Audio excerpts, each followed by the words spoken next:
e o sarau será amanhã às 5 horas na Associação Espírita Henrique de Castro.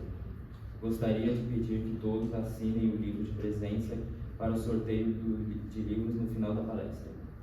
A campanha de arrecadação deste ano será destinada para a Associação Solidária Você Também, que presta auxílios para famílias necessitadas e idosos desamparados.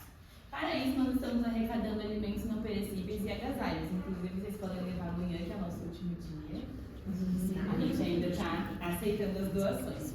E aí, no domingo, dia 20 de julho, nós entregaremos as doações saindo da Associação Espírita Henrique de Castro, às 10 horas da manhã. E para mais informações, vocês podem acessar o site da instituição e as redes sociais. Lembrando, né, que toda ajuda é bem-vinda, inclusive com as vibrações que a gente faz durante a semana. Esse evento está sendo realizado para o apoio à União de Jovens Espíritas do Tatuapé, com o objetivo de divulgar a doutrina dos espíritos e auxiliar na reforma íntima, incentivando os jovens para o estudo e a continuação dos trabalhos nas casas espíritas, pois a maioria das casas na região não possuem grupos de jovens ativos, sendo que é um último trabalho muito importante para o desenvolvimento dos jovens e da casa em si.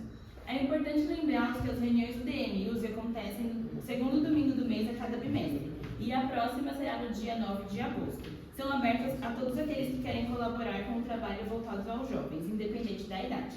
Além disso, vocês podem acompanhar a gente no Instagram, no Facebook e no YouTube. Lembrando que todas as nossas palestras são gravadas e aí ficam lá no YouTube para vocês assistirem depois. Gostaríamos de convidar a Amanda, que é dirigente da infância desta casa, para divulgar o trabalho e proferir a prece inicial.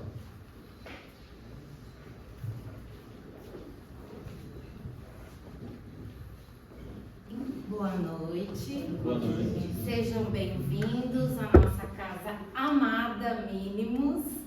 Estamos muito contentes com a presença de todos e só tenho a agradecer porque a CEGEST faz parte da nossa vida, né? Meus irmãos, meus primos, a nossa família, meus pais participaram, meus avós participaram da CEGEST também, e é muito agradável, é muito prazeroso ter vocês aqui no Mínimos. Então eu peço agora para que todos silenciem, fechem os olhos e vamos nos energizar com muito amor, com muita paz. Vamos elevar o nosso pensamento ao nosso Pai, ao nosso irmão Jesus, para que esteja aqui nos abençoando, nos guiando, que os dirigentes, os trabalhadores e que os palestrantes sejam envolvidos nesse amor, nesse carinho e nessa alegria. É um prazer estar nesse evento, nessa casa, com esses jovens. Obrigada, que assim seja.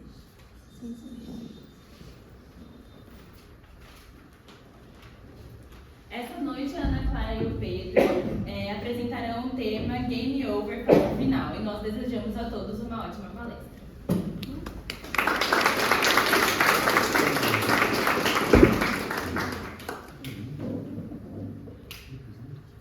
Como que acende aquela luzinha do meio?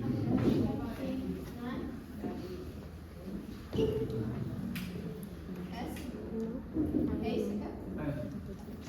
Dá pra ver o slide com essa luz acesa? Então deixa tudo aceso. Boa noite, pessoal. Eu sou o Pedro, eu faço parte da Mocidade do Paulo Estevam e eu também acompanho a equipe aqui do DM, do Departamento de Mocidade da USP Tatuapé. Boa noite, pessoal. Eu sou Ana Clara e faço parte da Mocidade Espírita Paz e Amor em Jesus.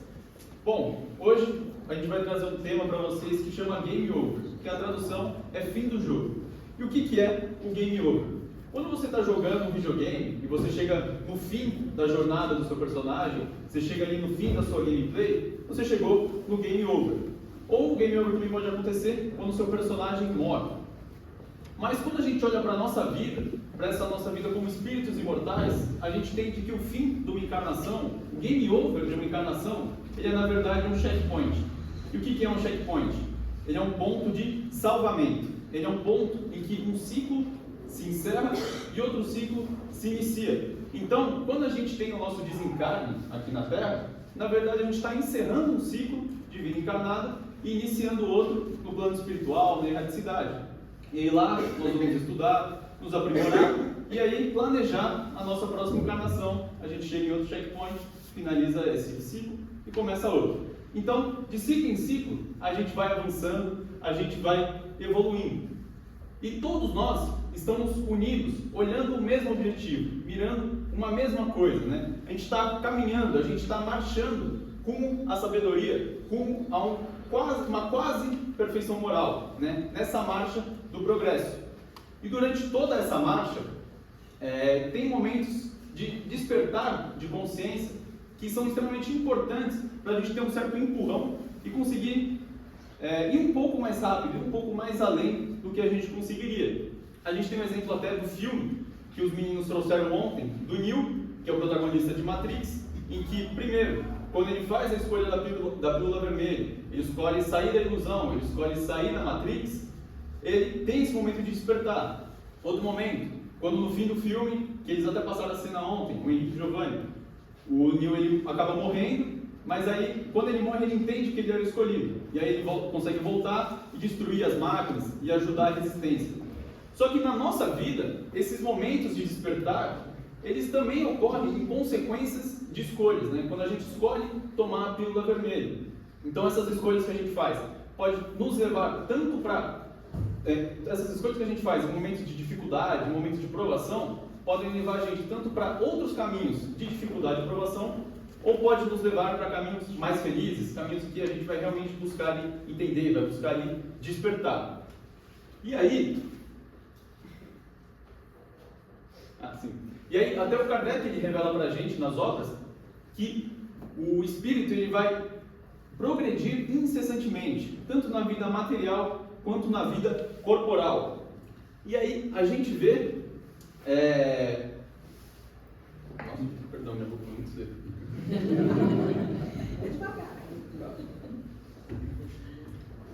E aí, com esse despertar, com essas consequências das nossas escolhas, a gente acaba refletindo no mundo tudo isso. Então, quando a gente olha para o mundo de hoje, diversas pessoas, ou até mesmo nós mesmos, nos entregando a prazeres egoístas, prazeres momentâneos, em que a gente coloca muitas vezes um desejo, um vício, uma vontade, em detrimento de outras coisas. Isso não acaba agregando nada de bom, tanto para a própria pessoa, quanto para os outros em torno dela, ou até mesmo causando mal para os outros que estão ali em volta dela. A gente tem até outro exemplo disso dentro do filme, que foi trazido pelas meninas na terça-feira, que é o Cypher, que ele é um personagem que fazia parte ali da resistência de Matrix, e ele decide que ele não quer mais aquilo, ele quer voltar para a ilusão, e aí tem a cena super icônica, em que ele fala que a ignorância é uma bênção, em que ele está discutindo com uma máquina, porque ele quer voltar com status, ele quer voltar com dinheiro, com poder, com mulheres, e aí a gente vê um exemplo muito prático nessa cena, de alguém vendendo a sua consciência, de alguém vendendo a sua moral por conta de status, de conforto, de consumo. E aí, a gente, por meio desses tipos de escolhas que a gente vê muito na sociedade, a gente acabou criando um ambiente que é muito hedonístico. Né? O que é esse hedonismo e como que ele está dentro da nossa sociedade? Quando a gente vê, na maioria, em grande parte da situação, as pessoas colocando prazer e conforto em detrimento de, por exemplo, praticar a caridade. Então a gente acaba colocando o consumismo como o motor que vai fazer a roda da nossa sociedade girar. E aí, com a consciência disso, a gente fica com essa situação, a gente não tem mais tanta consciência de qual é o nosso dever aqui. A gente fica um pouco afastado. Essas situações acabam afastando um pouco a gente da caridade e do nosso dever, do nosso objetivo com a encarnação, que é amar ao próximo e resistir a esses impulsos, a essas tentações que vão acabar afastando a gente da caridade. Então, a gente tem que tentar lembrar desse dever e decidir se a gente vai seguir essa tendência que muitas pessoas vêm tomando hoje no mundo, ou se a gente vai tentar nadar contra a maré e ir para o outro caminho. E aí, eu acho que agora posso introduzir o nosso tema principal da noite, que é a pluralidade dos mundos, transição planetária.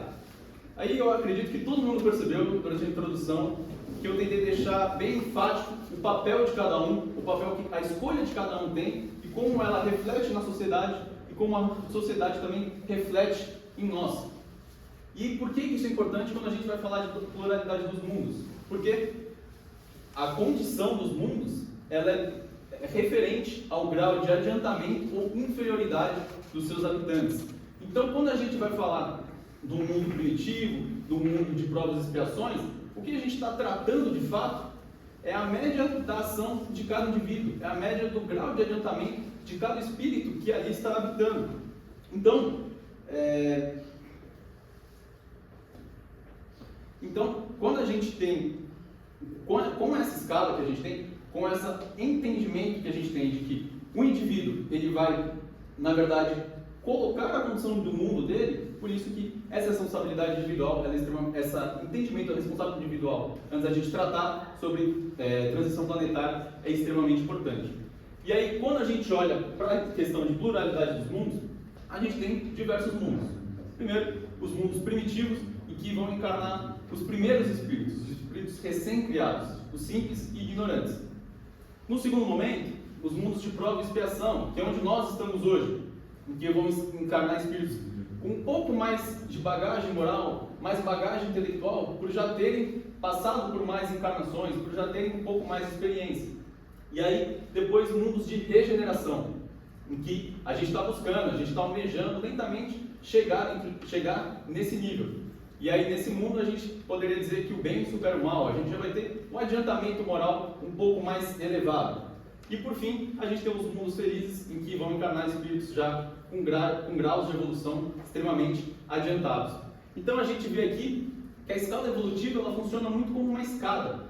E quando a gente olha para a Terra, a gente está num degrau bem lá embaixo ainda.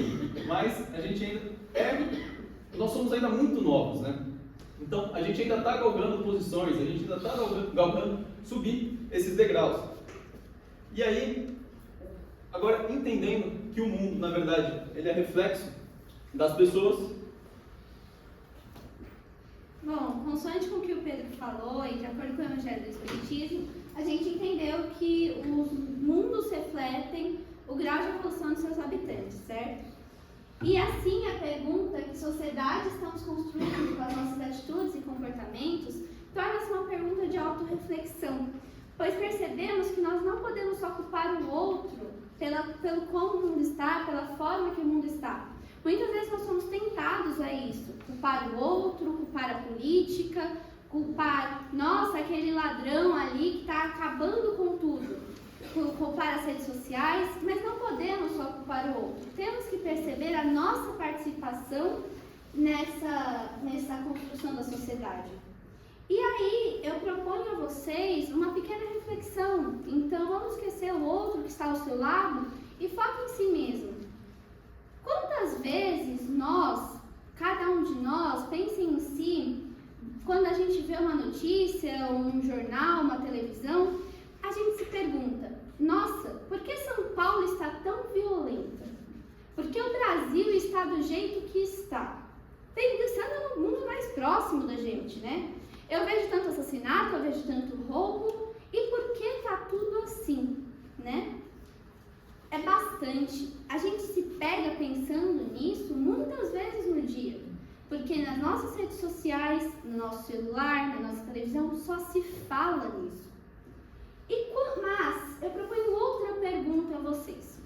Quantas vezes nós, como pessoas individuais, notamos quando reproduzimos alguma fala agressiva com o próximo? Alguma fala maldosa, alguma fala preconceituosa com o outro? Quando a gente chega do trabalho, da escola, cansado, estressado, e aí a gente vai e xinga o irmão, xinga a mãe, fala mal do pai, fala mal do amiguinho da escola. Quantas vezes nós fazemos isso? Quantas vezes nós notamos, nós refletimos que fazemos isso? É bem menos. E isso acontece porque o nosso mundo espelha o nosso ego, espelha o nosso orgulho e espelha os nossos vícios e imperfeições morais.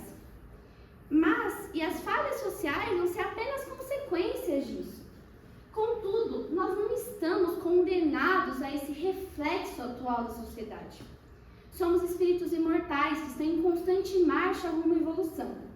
E podemos escolher, por mais difícil que seja, valores mais elevados para refletir. Corroborando com isso, o Livro dos Espíritos nos traz a pergunta 776, que a civilização é incompatível com o estado de natureza, ao passo que a lei natural contribui para o progresso da humanidade.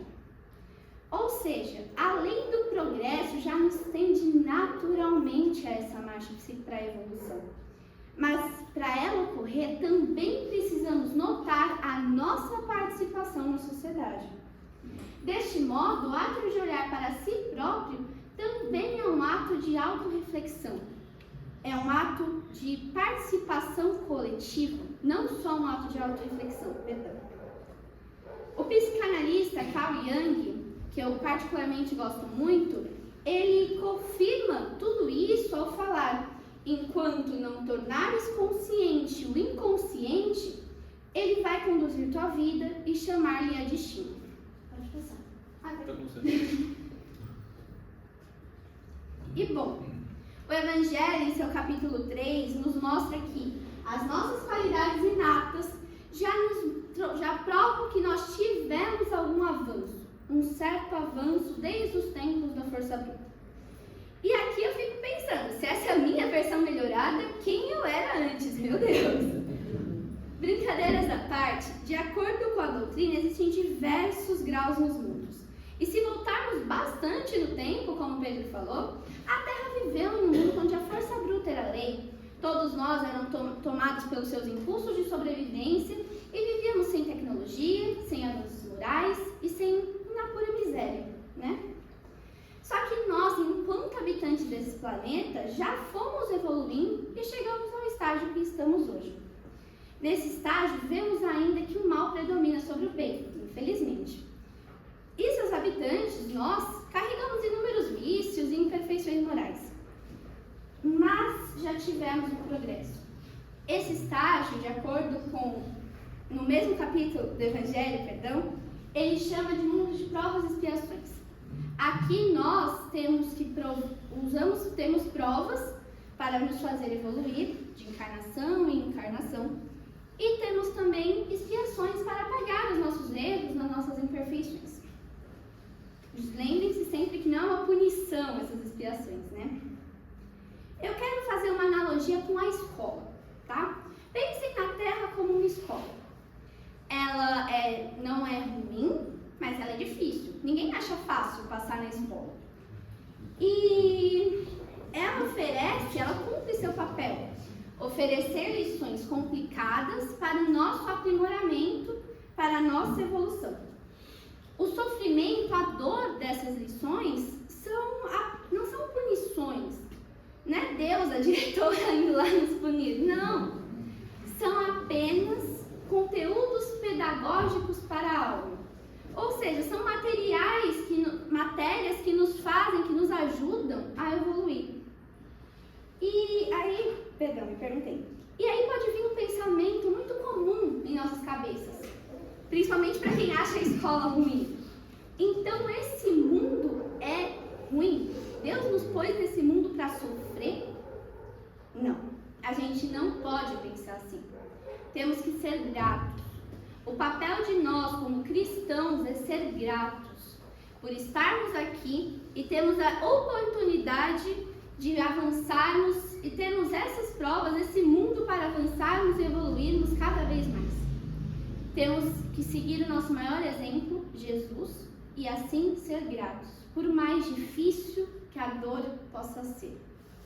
E aí eu quero lembrar a palestra de segunda que as meninas falaram.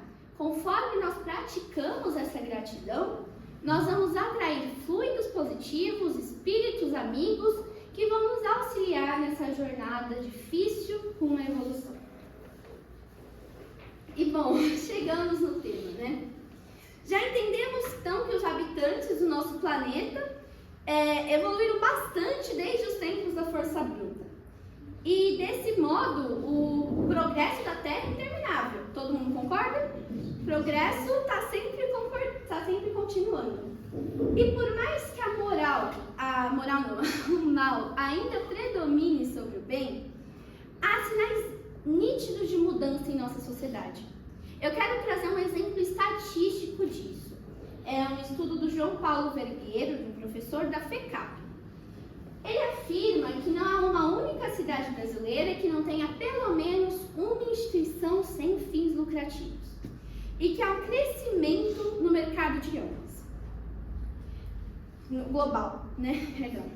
O que podemos perceber com isso? O que podemos perceber com esse crescimento no mercado de ONGs? O que podemos perceber com não ter uma cidade brasileira como instituição sem fins lucrativos? Podemos perceber que o mundo está avançando nos princípios da caridade e da solidariedade com o próximo, independentemente da religião. Vocês veem? Nós estamos avançando, mesmo que lentamente, quase de maneira imperceptível. Só que a gente não percebe porque o progresso não vai terminar de um dia para o outro, de uma hora para outra. É longo, é demorado, de encarnação em encarnação. E vamos lá. A gente ainda vê muitas dores ao nosso redor. Nós vemos muitas mágoas, muitas dificuldades ainda, né? E isso vem dos chamados flagelos destruidores que os meninos comentaram ontem, né, na quinta. E a destruição é uma necessidade para a regeneração moral dos espíritos. Ela ainda é um modo que Deus põe para nós termos que evoluir. Porque muitas vezes só no bem bom a gente não vai evoluir. A gente vai ficar no conforto. Com a destruição a gente se move, a gente se movimenta. E como dito no capítulo 6 do Livro dos Espíritos, até a destruição serve como um otimizador da mudança. E esses sinais evolutivos mostram que o mundo está saindo de um estágio de provas e expiações e chegando até uma nova etapa. No capítulo 18 da Gênesis, Kardec nos lembra: a época atual é de transição. Bom, então o que é a transição planetária da Terra? Ela é um processo natural que reflete o crescimento intelecto-moral de seus habitantes. Assim, sairemos de um mundo de provas e expiações e chegaremos até um mundo de regeneração. Lembram do exemplo da escola? Então, nós como alunos ainda tiramos nota vermelha, ainda não passamos de ano, mas temos uma REC, um reforço escolar para nos ajudar a evoluir. E esse reforço é sempre um chamado para mudança interna. Ainda um abandono, a gente está abandonando lentamente os velhos hábitos, os velhos ideais, os velhos vícios e aderindo virtudes como a caridade, solidariedade e o amor. Então, a fim de se instalar, conhecer paradigmas da justiça, da caridade e do amor. Vale frisar novamente, isso não vai acontecer do dia para a noite, não vai cair um meteoro na Terra, explodir tudo e chegou o mundo de regeneração. Não vai ser assim. É um processo que é de encarnação em encarnação, de passo em passo. E assim nós iremos evoluir até esse novo mundo. E bom, na transição vai se evoluir a ciência, vai se evoluir a fé. Para ilustrar tudo isso, toda essa ideia de transição, eu peço que vocês lembrem da harmonização, daquele videozinho do começo. Eu quero fazer um link com a teoria da evolução de Darwin. Não sei se todos conhecem, por isso eu vou explicá-la. Darwin afirmava que as espécies, foram sofrendo modificações pequenas, imperceptíveis ao longo do tempo geológico. E conforme essas modificações se acumulavam, depois de anos, milhões de anos, surgia-se uma nova espécie. Bom, e como isso se relaciona com a Terra? Conforme nossos espíritos forem progredindo, de modo quase que imperceptível também, a nossa sociedade acumula essas pequenas evoluções e torna-se uma sociedade melhor. Ou seja, a Terra vai de modo lento, mudar de grau de evolução para os mundos regeneradores. E são pequenas as sementes que, ao se acumularem, vão formar um novo ecossistema moral. E aí, surgem inúmeras perguntas na nossa mente, né, com tudo isso. Só que eu quero me focar num tipo. Para mim, pelo menos, vai vir: será que eu acompanho essa transição? Será que estamos acompanhando como um grupo aqui essa transição? Será que eu posso interromper isso? Existe tanta gente cruel, maldosa no mundo. Será que essas pessoas podem interromper tudo isso? Parar esse progresso? Porque se for fazer um balanço, né, a gente vê tanta crueldade que, olha, nem parece dar para acreditar. O Livro dos Espíritos nos responde na pergunta 781. Nós não podemos, como homens, parar o progresso, pois esta é uma força viva e inevitável da natureza. Claro que as nossas leis injustas, as nossas falhas, os nossos vícios podem atrasá-lo, mas impedi-lo não. Pois se as barreiras forem muito altas, a evolução as destrói junto com as suas bases. Dessa forma, percebemos nas entrelinhas o papel do livre-arbítrio, já que temos a escolha de aderir ou não a essa evolução planetária. Os mundos regeneradores, os quais queremos chegar lá na frente, demandam da nossa escolha ativa pelo bem e pelas maiores virtudes. Assim, cada atitude, pensamento, emoção e decisão emanadas colaboram ou retardam para não só o seu progresso individualmente, mas o progresso coletivo. Então, agora eu peço que nós repetiremos isso como um compromisso. Vou falar uma frase, vocês repetem comigo como um compromisso individual de cada um. Eu sou responsável pela parte que me cabe na regeneração moral do mundo. Agora é com vocês, alto, hein? Eu sou responsável pela parte que me cabe na regeneração moral do mundo. Mais uma vez para terminar, com força. Eu sou responsável pela parte que me cabe na regeneração moral do mundo. Muito bem. A transição, para terminar, que eu já falei muito, é esse crescimento que reflete a soma de nossas evoluções. E temos que notar a nossa parte que nos cabe na regeneração moral do mundo.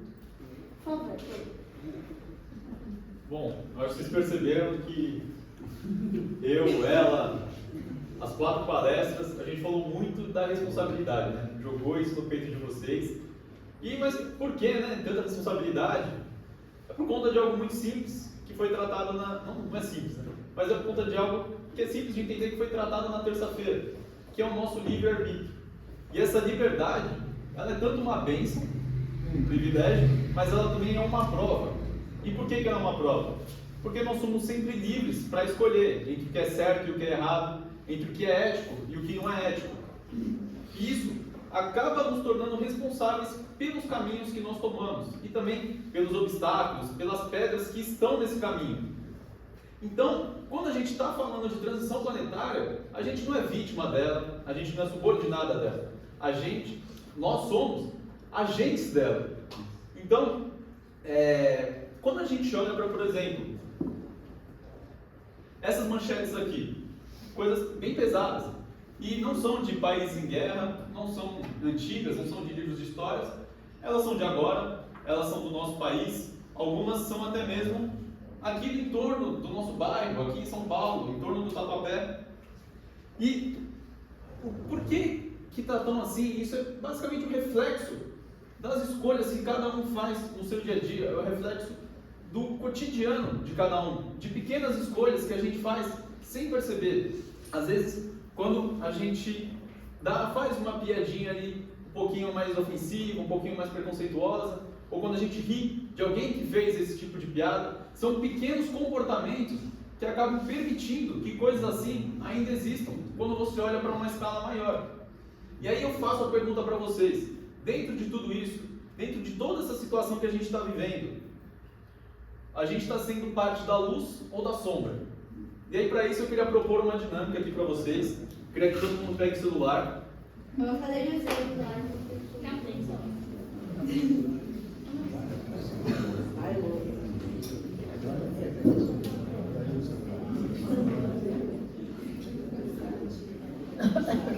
Pegaram? A dinâmica é o seguinte: eu vou fazer algumas perguntas para vocês. Se a resposta for sim, você acende a lanterna. Se a resposta for não, vocês não acendem. Beleza? Ó,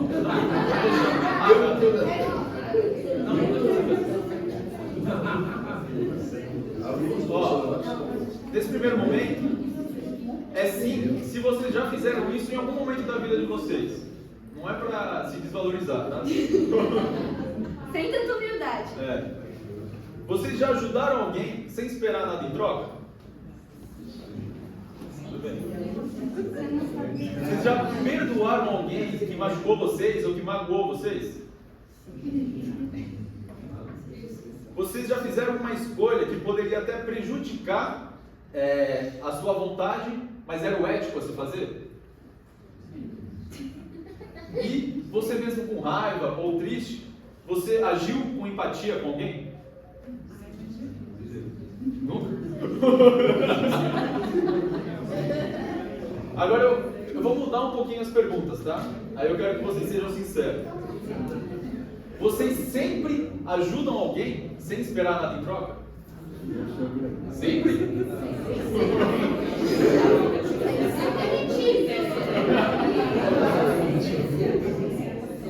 Vocês sempre perdoam alguém que machucou vocês ou que magoou vocês?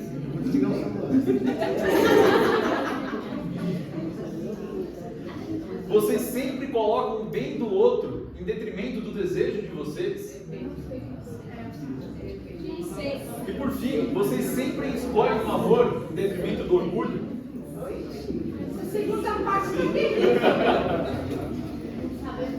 Então, é exatamente... Oi?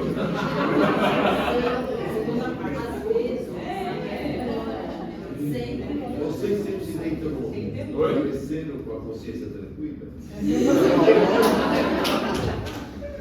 E aí, é nesse contraste que a gente viu, desses dois momentos, que a gente vê o que nós realmente somos. Somos espíritos em evolução ainda. Então, e isso não tem problema nós errarmos, nós nem sempre acendermos essa luz. Por quê?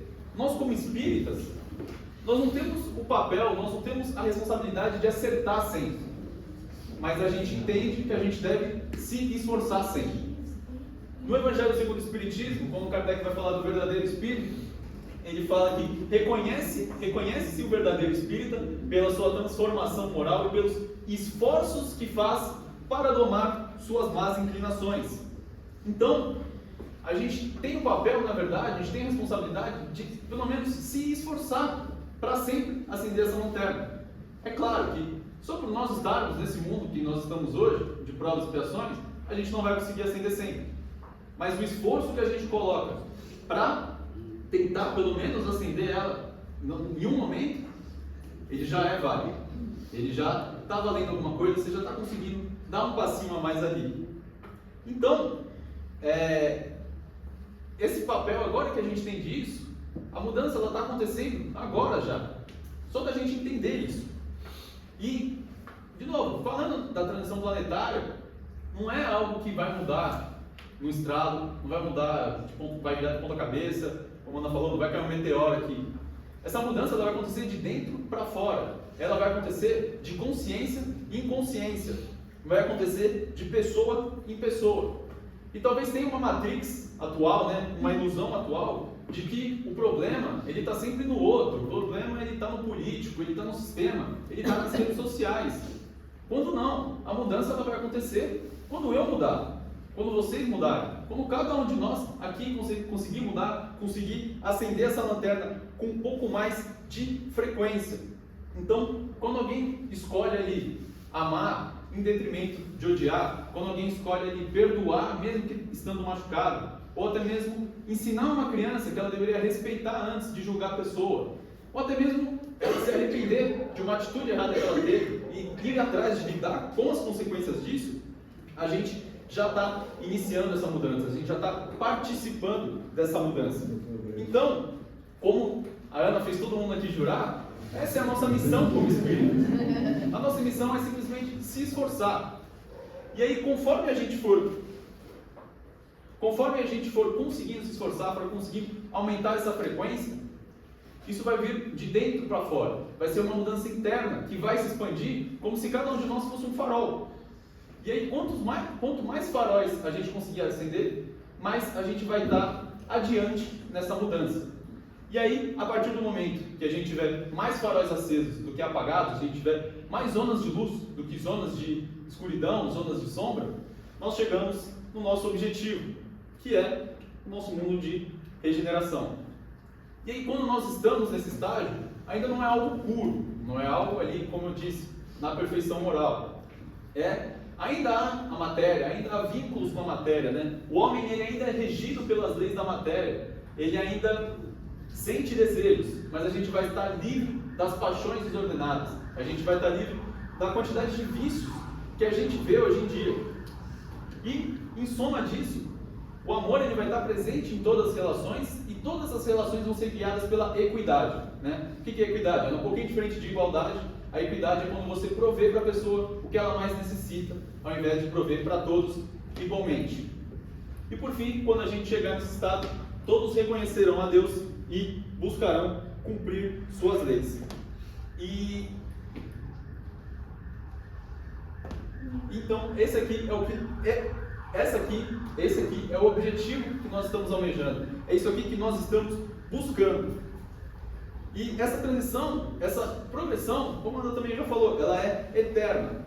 E, além disso, de toda essa dificuldade que eu já estou trazendo para vocês, como se já não bastasse esse esforço, essa responsabilidade, essa escolha, tem mais uma coisa que vai acabar acompanhando a gente, que é a dor.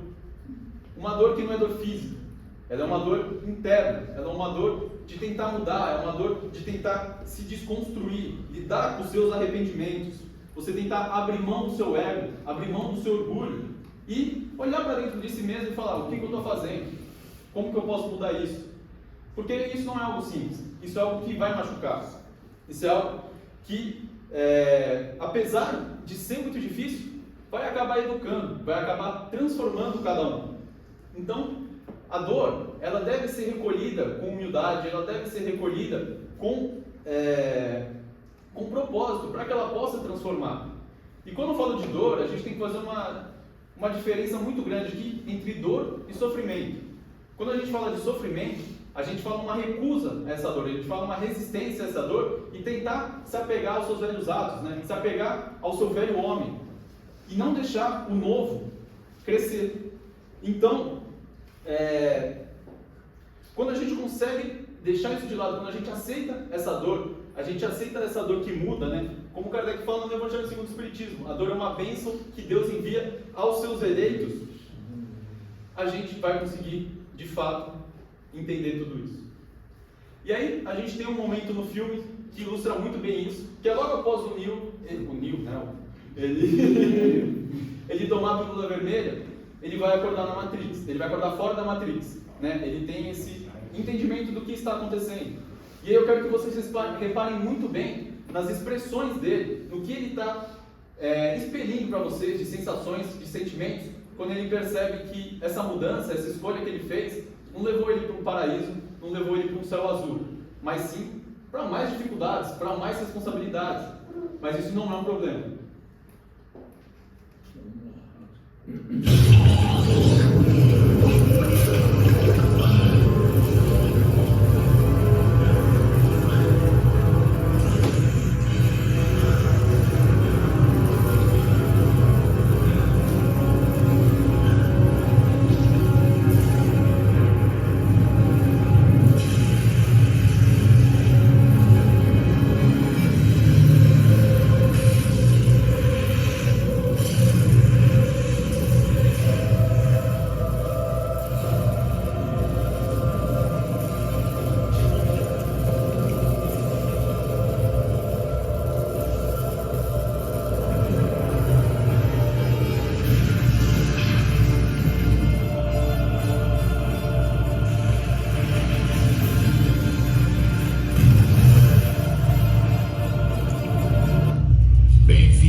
quando ele acorda fora da Matrix, ele sente medo, estranhamento, dor. Nada é fácil. Ele está conhecendo que ele descobriu que saiu de uma ilusão, que saiu de uma mentira e chegou numa realidade, no mundo real. Assim acontece com a gente também. O despertar não vai ser fácil, o despertar é doloroso, como o Pedro disse. Mas ele é necessário. Assim como o Neo precisava disso para entender que ele tinha que sair para fora da Matrix, a gente também precisa para entender as novidades, para entender essa nova transição, esse momento. O Platão, lá na Antiguidade Clássica, ele já nos advertia sobre isso no mito da caverna, que eu quero explicar rapidamente para vocês. Existia uma caverna, e nessa caverna tinha várias pessoas viradas para uma parede no fundo. Todas as pessoas estavam acorrentadas, com os pescoços, tudo acorrentado, e elas só olhavam para aquela parede desde a época que nasceram. Já eram adultos, mas desde que nasceram só olhavam para aquela parede. Aquela parede tinha muitas sombras, nada mais aparecia ali. Eram sombras normalmente de pessoas que passavam na porta da caverna, ou sombras feitas ali para aquelas pessoas verem. E bom, um dia um dos homens, o Platão fala, e se um dos homens saísse da caverna, então um dos homens sai, ele tira as correntes, sai, já é difícil ali, e ele sai da caverna e no fundo da caverna tinha porta, então ele viu uma luz que ele nunca tinha visto. E aí, quando ele vai seguindo aquela luz, ele chega lá fora e ele fica cego. Por causa que aquela luz era muito forte e ardia muito o olho dele. Ele só viveu na sombra, nas trevas até aquele momento. Como aquela luz não ia machucar a vista dele. E quando depois ele persiste ali, ele fica ali, e quando ele acostuma a visão com aquela luminosidade, ele enxerga as coisas, o mundo real. São pessoas andando, as árvores, os animais, o sol, a grama, tudo, o mundo real. E bom, ele decide voltar para a caverna e contar para todo mundo que ele tinha descoberto. E quando ele chega lá falando que existia outra coisa fora daquela caverna, todos taxam ele como louco, como esquisito e julgam muito ele. Platão fala que então o homem tinha 3 saídas. Ele poderia ficar na caverna, aceitar, desistir, falar que ele era louco mesmo, sentar lá e continuar olhando as sombras até o resto de sua vida. Ele poderia continuar tentando falar com as pessoas e acabar sendo até morto por aquelas pessoas não acreditarem nele. E ele poderia sair da caverna e viver a vida dele normalmente, naquela luz, naquela novidade, fora daquele mundo de ilusões. Só que aí vocês estão se perguntando, o que isso se relaciona com tudo que a gente falou até agora? O mito, ele vai revelar pra gente uma coisa muito importante, que o despertar para a verdade é necessário, por mais que doloroso. E é isso que nós dois estamos tentando passar de mensagem para vocês. E além disso, além dessa ideia principal, o mito vai falar que a importância de escolher continuar na caverna ou ir em direção à luz, mesmo com a dor, mesmo com o estranhamento. E aí vocês devem estar se perguntando, como nós despertamos? Como Pedro disse, a luz se encontra de dentro para fora. A verdade se encontra de dentro para fora. E por isso há uma necessidade de praticarmos o lema, conheça-te a ti mesmo. O autoconhecimento é extremamente importante para alcançarmos as maiores virtudes, pois é com ele que conhecemos os nossos defeitos. É até irônico isso, né? Conhecendo os nossos defeitos, alcançaremos as nossas virtudes. E bom, o filósofo chinês Lao Tse, se eu não tinha falado os nomes certos dele, me perdoem, citado na Revista Espírita, eu acho, de 1868, ele corrobora com essa ideia toda ao falar: aquele que conhece a si mesmo é verdadeiramente esclarecido.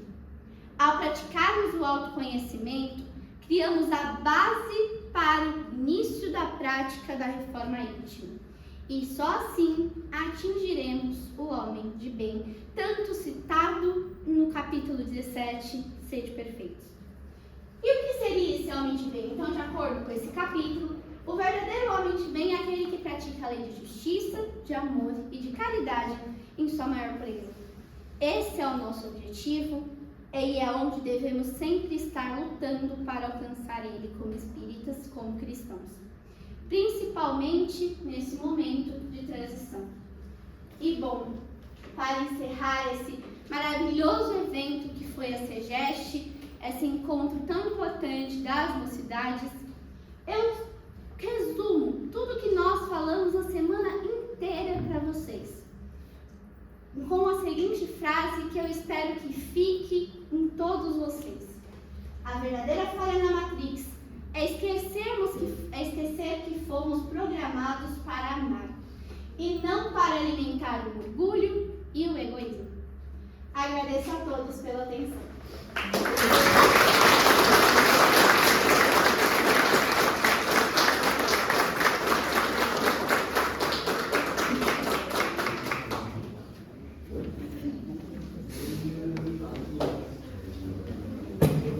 Obrigado, Natália e Pedro, pela ótima palestra. Amanhã, nosso SEGEST continua com o nosso sarau às 5 horas na Associação Espírita Henrique de Castro. É o último dia, então a gente espera que estejam todos lá. Vai ter hino. Vai ter o hino da SEGEST, é verdade. Meu ponto eletrônico, gente.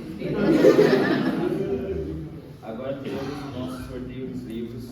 Para isso precisamos saber se todos assinaram o livro de presentes.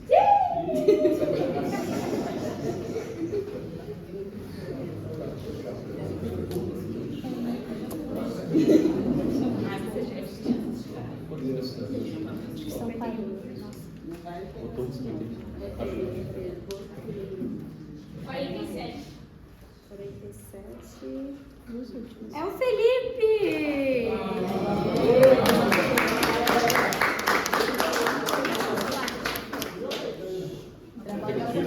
Chega a casar.